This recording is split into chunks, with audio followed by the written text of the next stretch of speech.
Alrighty, folks, welcome into the After Schrock. Oh no, I didn't leave my key.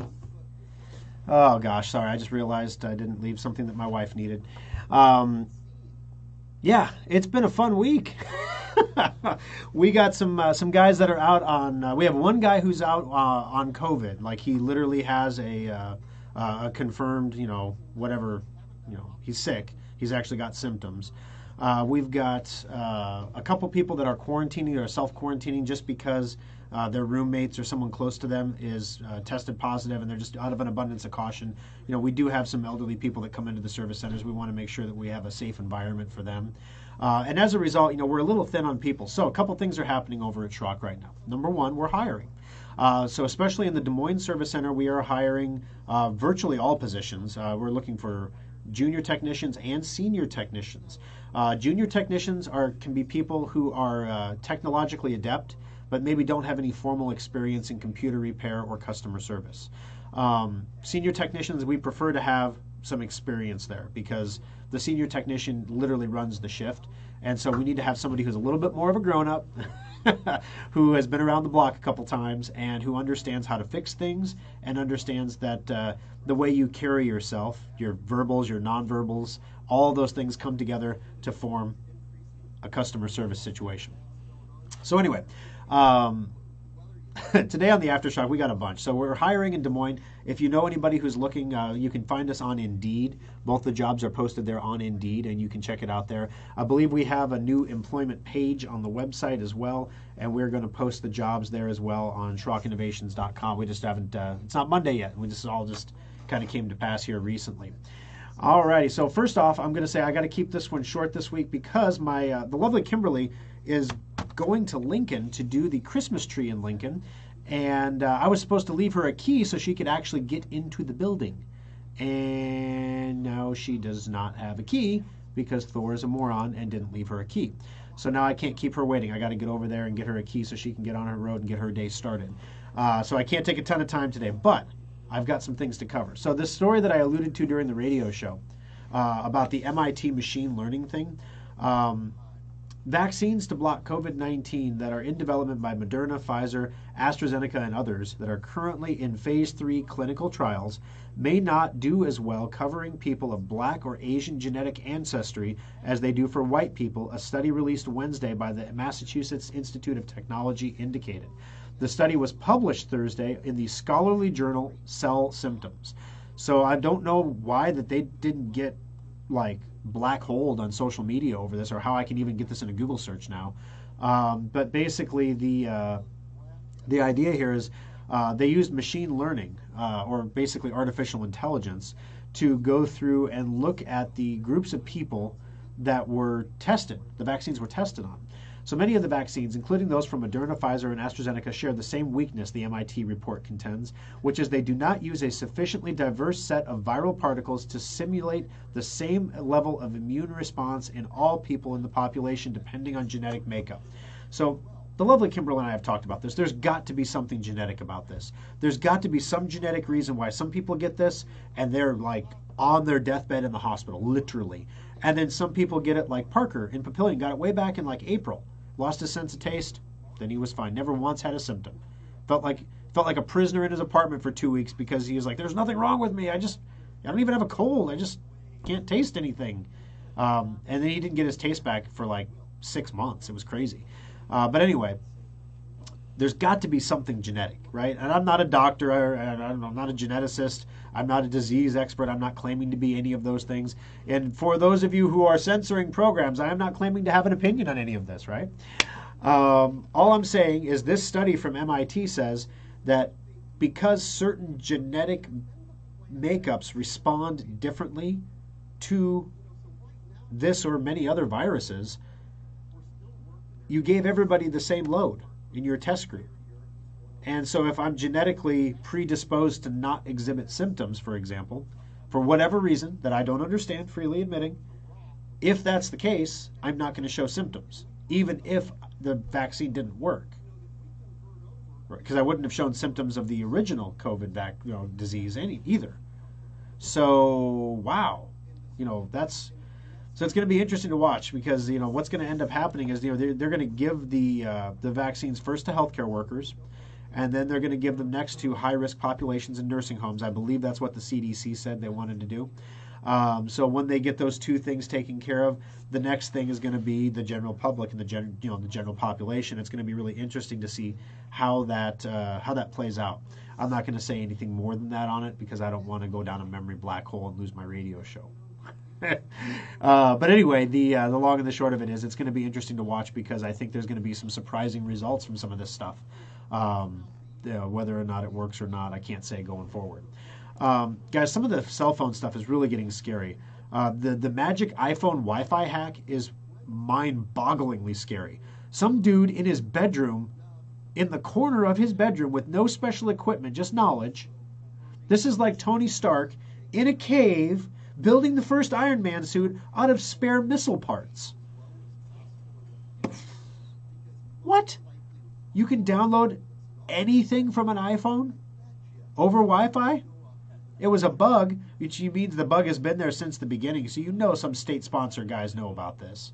They've got to know about this. If some dude in his bedroom figured it out, they got teams of paid people studying this all day long for governments.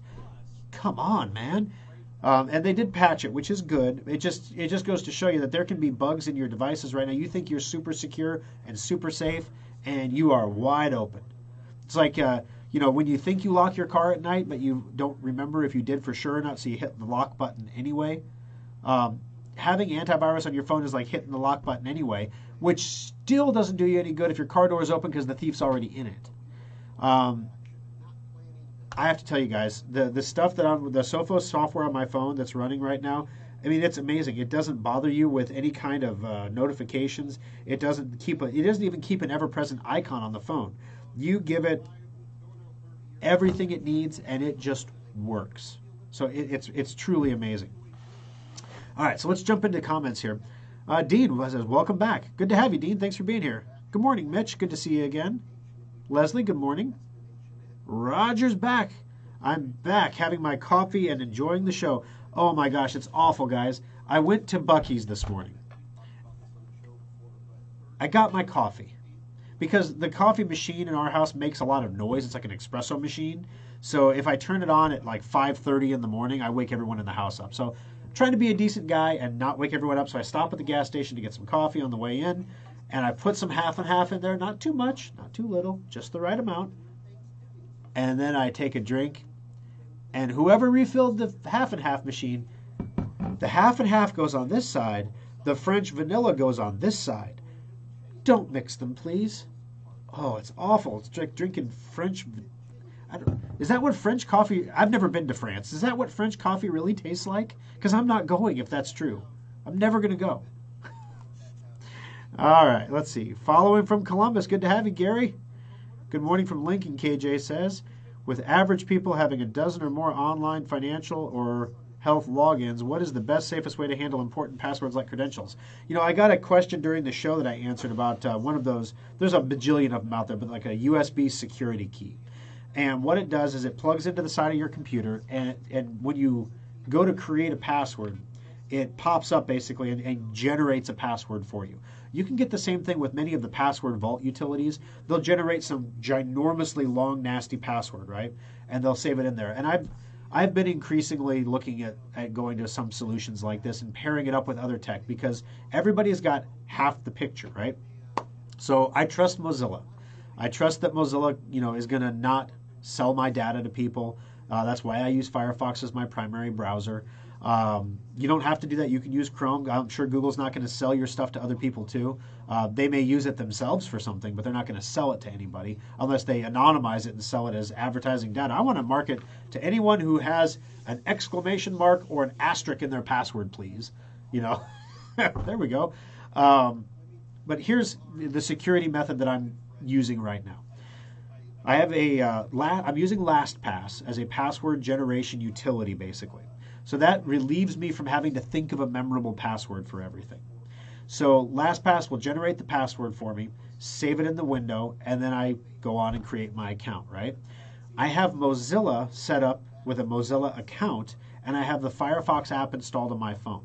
So if I have to go back to one of these websites and log in, because the passwords are saved in my browser and the browser saved passwords are shared between my phone and my computer, I have all the passwords I need to log into a website.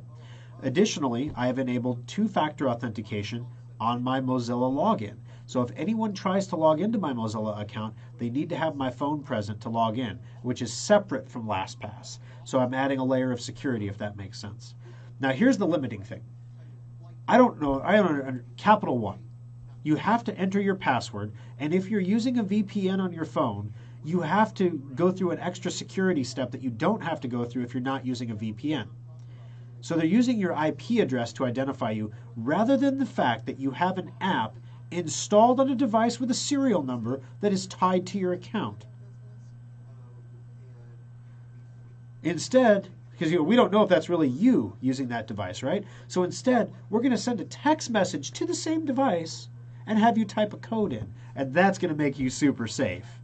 It's stupid. How can banks be so stupid? That's why I love crypto wallets, guys. They're smart. They're so smart.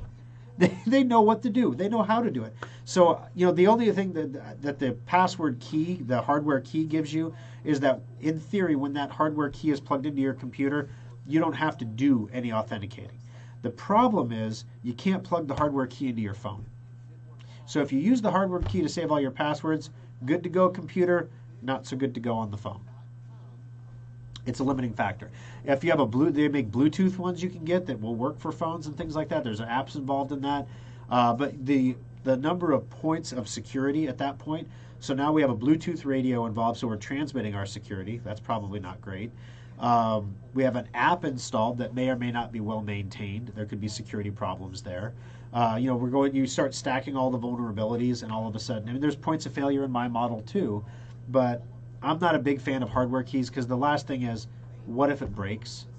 I go through so many flash drives in a year because they just stop working or they break. That's why I tell you guys, never, ever, ever save anything important on a flash drive. Never. They are not intended to be safe storage. They're portable storage. You go from point A to point B in a pinch. Copying something from point A and putting it on point B. Excuse me. If you're a student and you use a flash drive to save your doctoral thesis, you deserve it when you end up in my data recovery lab. Sorry, you just do. Don't do that. Don't do that. All right, going down the list here. Made it to the After Schrock, Paul says. Yay! Good audio, Winston says. Thank you. Appreciate that, Winston. All right, Lee. Those groups didn't sign up as much as other groups. Oh, that's true. The story was talking about two different issues with the Moderna vaccine story.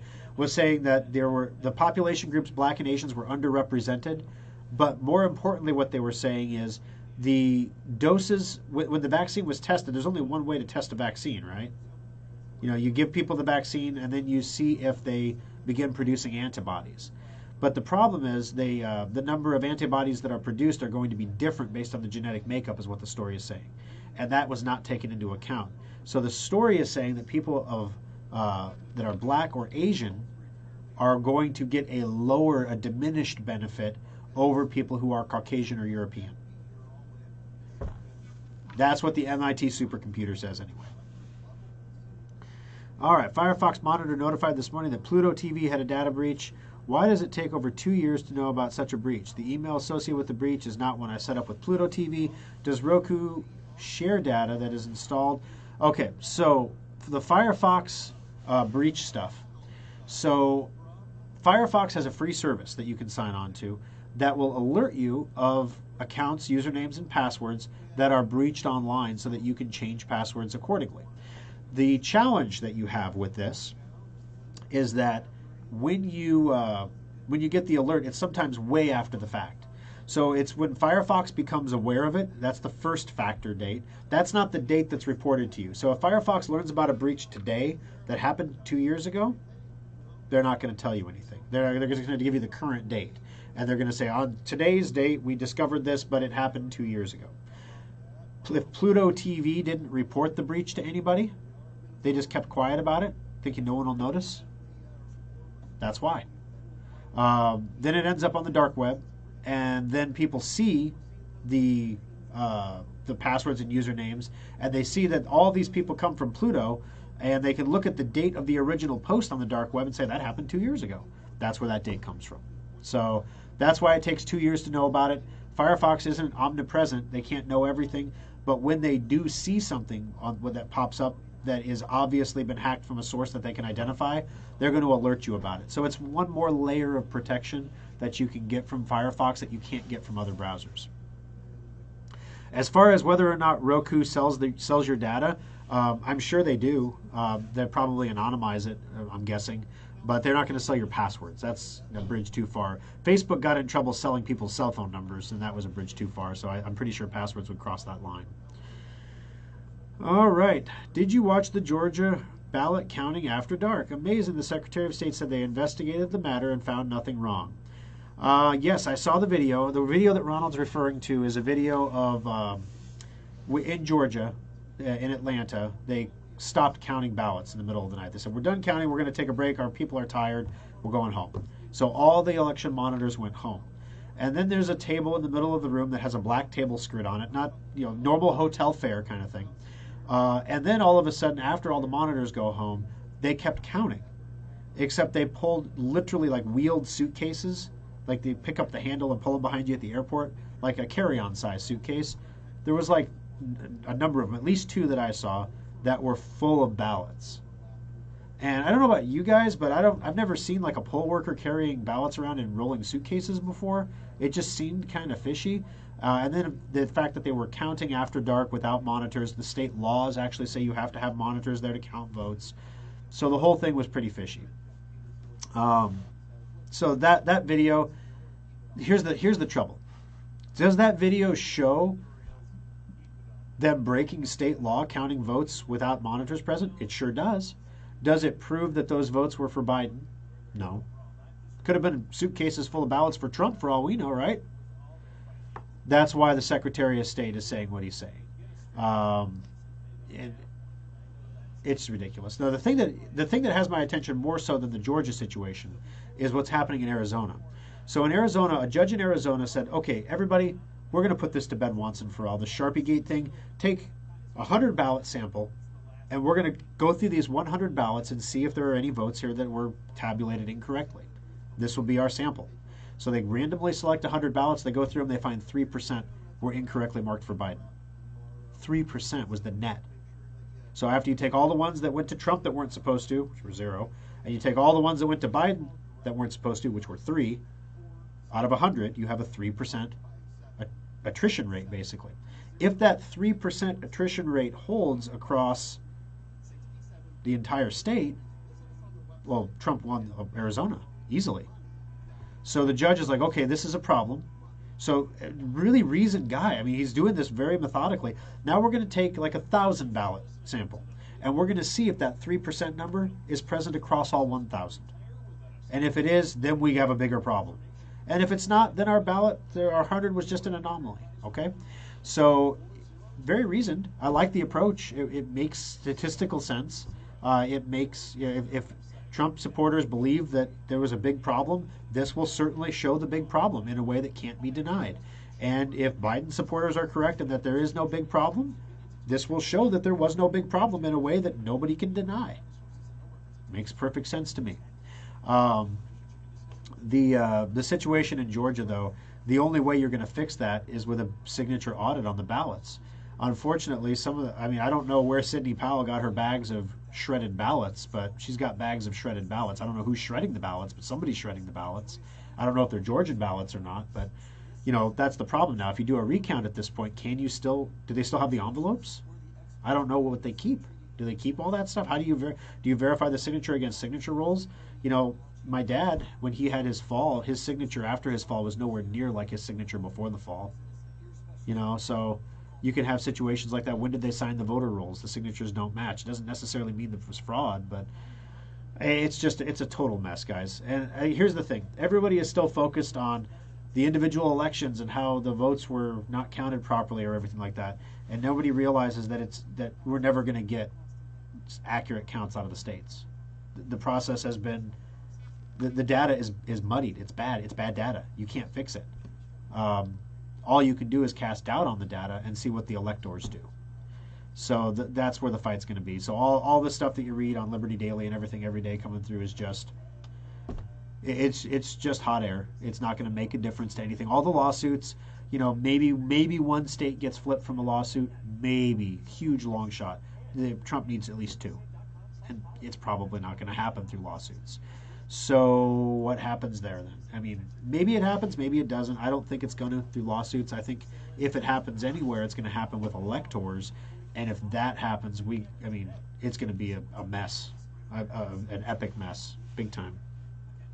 All right. Chrome does that all the time too, scary. Oh, yeah. Let's see. Good morning, Charles.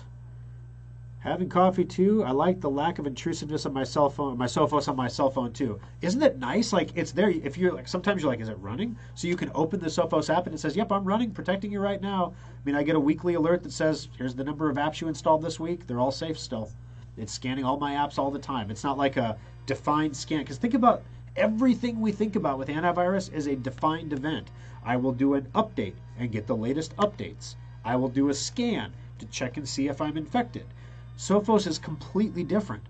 It's like, this is like the guard guarding Fort Knox says, I will walk by the front door once every 20 minutes, and every 6 hours I will get a shift replacement. What about all the other time you're not in front of the front door of Fort Knox? I mean, somebody's going to walk right in and take the gold, right? Especially if you're predictable on a schedule like that. We walk past the door this time, and this time. That's video game 101. I mean, that's some Contra stuff right there. I mean, you can play Contra and have the knowledge to beat the Fort Knox system then, and that's literally how antivirus is working right now. All the definition-based stuff works that way. We do 3 updates a day, says Semantic. The updates are made by humans. Guess when the updates don't come out? Overnight. Guess what the bad guys figured out? You tweak your virus at 7 o'clock, and then you get 12 uninterrupted hours of virus freedom. And then they come in the morning and it's like, oh, wow, look at this. All these people got infected. Look, there's the virus. And then boom, you get your morning update and everybody else is protected. Because only the people that got infected know they got infected. They're the only people that are upset. And as long as you keep that to a small enough percentage of people, that's an acceptable loss ratio. That's why machine learning is so awesome. The machine doesn't take a break. The machine doesn't go to sleep. The machine doesn't leave the front door of Fort Knox. The machine sees that car that drove by 15 times in the last year and knows that that car goes to work every time at this time in the morning, and that car is okay. But that one behind it, though, that one is new, and it's only been driving around in the last few months, and we've noticed a new person taking up residence in the hotel across the street as well. I think we should call the police and notify somebody about this. That's what Sophos is. Sophos is like the intelligence agency level of security. It's just amazing stuff. I really like Dashlane for protecting my 124 passwords. Yep, Dashlane is a popular one. I have a lot of people that use it. Oh, flavored cream is the worst, Carolyn. Oh, yes, I know. I could drink it black. I probably should have. All right, Carolyn from Round Rock, Texas. Good to have my coffee with you and the Schrockville citizens. I love it, Carolyn. Passwords are a problem. Yeah, they are. That's why, the LastPass tries to solve some of that by using like 16-character, completely randomized. It's not a word. It's not a password. It's a key, basically. It's an encryption key is what it amounts to. But even that has its limitations in security. And the biometric stuff is still not great either. In fact, everybody had to loosen it up because of all the face masks. So now when you unlock your phone and stuff with a face mask on, it's because they removed half the security data points that allow you to unlock your phone and somebody else not to. I have not had the opportunity to check out Amazon Sidewalk, Mark. I'm sorry. It's been a week. I've been in the service centers. We've been dealing with, we have a lot of business clients that are trying to finalize website purchases before the end of the year here and get proposals out the door. It's been a week. I went to go prep for the radio show, and I'm like, there is no news. Like the stories I brought to you today on the radio show, I just felt like I was off on the show today. Maybe you guys didn't hear it, but I felt like I was off. The iPhone story was pretty cool, but all the others, like the Warner Brothers. When's the last time you watched a Warner Brothers movie? Batman? I mean, literally, Batman? It's like Warner Brothers isn't exactly like, woohoo! AMC theater. When's the last time you've been to an AMC? You know what? The butter shooter that has butter all over the counter that gets on your shoes and then you stick to the floor everywhere you go. And then even if you don't get butter, you stick to the floor. That's what I think about when I think of AMC theaters. When's the last time I've been to an AMC? Years. You know, I'll go to Alamo. You know, I'll go to, once in a while we'll go to Marcus. But Marcus has been slipping lately too. But I mean, that's the problem. We're in decay, right? So you have less revenue coming in. So you have to find cost savings somewhere. So you have to eliminate that person. And then once you eliminate that person, that means the soda machines don't get wiped down as often anymore. And so then, yeah, when it gets a little sticky or a puddle there, there's no one there to clean it. We'll get around to it. Sorry for the inconvenience. And little things start to slip when you start losing people. And that's one of the things that we're really worried about at Schrock. When we have people out on quarantine, we don't want those little things to slip. So that's one of the reasons I've had to be more involved in the service center here recently. All right, the Trump team needs to play the video where Biden says he has the best team for stealing the election. Yeah, I saw that video too. I mean, how do you defend that? I guess, you know, I misspoke. It was just a simple, you know, Biden says things that are stupid all the time. Like he just, I mean, that sounded derogatory. That's not what I meant. What I meant was Biden misspeaks a lot. He says things. Remember the video where he's telling Chuck to get up out of his wheelchair because Chuck is paralyzed? Stand up, Chuck. Oh, God bless you, Chuck. You can't stand up. Everybody else stand up for Chuck. You know, it's like, that's Biden. In his best of mental days, that was Biden. You know, he's going to say some things that are squirrely. Like, what did he say this week? That somebody asked him, what are you going to do if you and Kamala disagree about something? He said he was going to feign an illness and resign. You're the president. You know, wouldn't she resign? Why would you resign? What? You know, that was like, what are you talking about, man? He probably just meant it as a joke, but, you know, come on, you don't joke like that. I mean, if people are doubting my mental acuity, I'm not going to tell jokes that lead people to question my mental acuity. You know, why would you do that? All right. All right, guys. Got to get rolling here, but as far as part shortages right now, we are having difficulty getting in processors, Ryzen 3 and Ryzen 7 processors. Of course, the holiday special chip is hard to find right now. So we can get them, but the prices we're paying for them are up to 70% above retail. So we will get your computers built. We will get them delivered. It's just unfortunately costing a little bit more, which, you know, welcome to 2020. Part of the problem is that AMD is also releasing their new line of processors right now, the 5000 series, and those processors are extremely rare to get. But it took some of the manufacturing capability away. So basically, there's usually enough processors in the pipeline to keep everybody, like we wouldn't even notice. Like, well, and then you slowly whittle down the number of first generation or second generation or third generation processors when the fourth generation comes out. And by the time the fourth gen is out, nobody notices you can't buy the first generation anymore because nobody wants it, right? Well, that's not what's happening right now. What's happening is the third generation chips are going completely out of stock, and the fourth generation chips are completely unavailable because everybody wants them, and there's only like 12 of them. So we're just short everywhere. So we're literally, you know, getting processors in from various sources, making sure that we can build the computers and get them done for you. We have a lot of partial builds sitting around that are just waiting on processors. So we're moving fast, guys. We're going to probably beat the 21 business day deadline for holiday specials pretty easily for all of them. Laptops, thankfully, are still in great supply, so we're still getting those in. We are being quantity restricted to 1 per day. Yep. 1 per day. So every day we get 1, and every day we give it to the next person in line, and every day we get 1 more. So well, I guess I shouldn't say every day. That's 4 days a week, because we're limited to 4 per week or 1 per day. So yeah, it's a load of fun. And the random name generator is hilarious. Some of the names it comes up with, you know, that we have to tell Asus who the laptop is for when we order it. So, you know, Phil Fulbertson's getting one this week, and Testingston is going to get one this week. And yeah, somebody named their kid Test. Go figure. Testington. All right, guys, I got to roll because I have to get the lovely Kimberly a key to a service center. So I will see you all again next weekend for another edition of Compute This. I'm going to be in the Des Moines Service Center quite a bit this week. So if you want to pop in, because we're going to be doing interviews and training up new people there. So if you want to pop in, I'd love to have you come by and say hi. We'll talk to you here soon. Thanks a lot.